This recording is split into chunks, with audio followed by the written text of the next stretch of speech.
మా సంజురోన్పేట. నా పేరు రూప. మా ఆయన తాగుడు బాగా బానిసయ్యి బెడ్ షాప్ల వల్ల మా ఆయన తాగుడు నేర్చిండు. అంతకుముందు తాగకుండే ఓన్లీ కళ్ళే తాగుతుండే అంతకుముందు.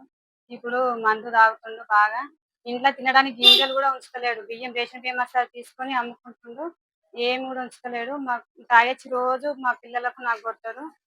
అవి తట్టుకోలేక మేము వేరేళ్ళ ఇంట్లో ఒక నైట్ మొత్తం ఉన్నాము దెబ్బలకు భరించలేక. ఆ తర్వాత మా పిల్లలు తెలవకుండా పక్కింటోళ్ళతోటి మా అన్నయ్యలకు ఫోన్ చేస్తే మా అన్నయ్య వచ్చి పొద్దున మాకు తీసుకొచ్చిండు. 3 రోజులు కంటిన్యూ కొడితే ఆ దెబ్బలకు భరించలేక మా పిల్లలు వేరేళ్ళ ఫోన్ నుంచి చేసిండ్రు. కాల్ మా గల్లీలో కూడా ఇంకేర్ చేయండి. అంతే మాకు బాగా ఇబ్బంది పెడుతుండు. ఆ బెల్ట్ షాప్ బంద్ పెడితే మా సంసారం బాగుపడుతుంది. లేకపోతే మా పిల్లల జీవితాలు, మా జీవితాలు అన్నీ పాడైపోతున్నాయి.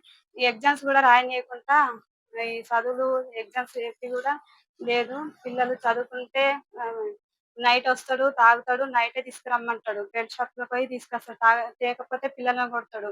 వాళ్ళు కూడా ఇస్తారు మంచినే. ఏ నైట్ అంటే ఆ నైటే వీళ్ళకి మందిస్తారు. మాకు చాలా ఇబ్బందిగా ఉంది. బెల్ట్ షాపులు బంద్ చేయాలని చెప్పొచ్చిన ఇప్పుడు. పోలీసులకు వాళ్ళు కంప్లైంట్ ఇచ్చినా వాళ్ళు పట్టించుకుంటలేరు. ఏమమ్మా నేను నైట్ ఫోన్ చేసి కొడుతుండు మా ఆయన ఇట్లా రండి తాగొచ్చి కొడుతున్నట్టే వాళ్ళు ఏమంటారు మా ఇంత నైట్‌లో మేము వచ్చి ఏం చేయాలి? ఏందమ్మా ఊరికే ఫోన్ చేస్తావని వాళ్ళు పట్టించుకుంటలేరు. ఎవ్వరు పట్టించుకుంటలేరు. అందరు ఇప్పుడు పట్టించుకోకపోతే వీళ్ళందరి పేరు మీద మా పిల్లలకు నేను ఏదన్నా తాగి చచ్చిపోతా అంతే. మాకు అంతకు మించి వేరే దారి ఏది లేదు ఇక. మా పేరు విక్కీ. మా డాడీ తాగుతాడు. బెల్ట్ షాపుల దగ్గర పోయి మందు తీసుకురమ్మంటాడు. వాళ్ళు కూడా రాత్రి చూడకుండా కూడా ఇస్తారు. మా డాడీ ఎంత చెప్పినా తాగుడు మంచి చేయడు.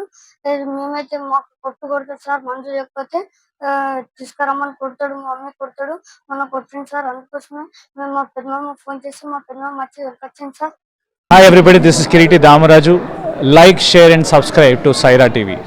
Oh, Saira!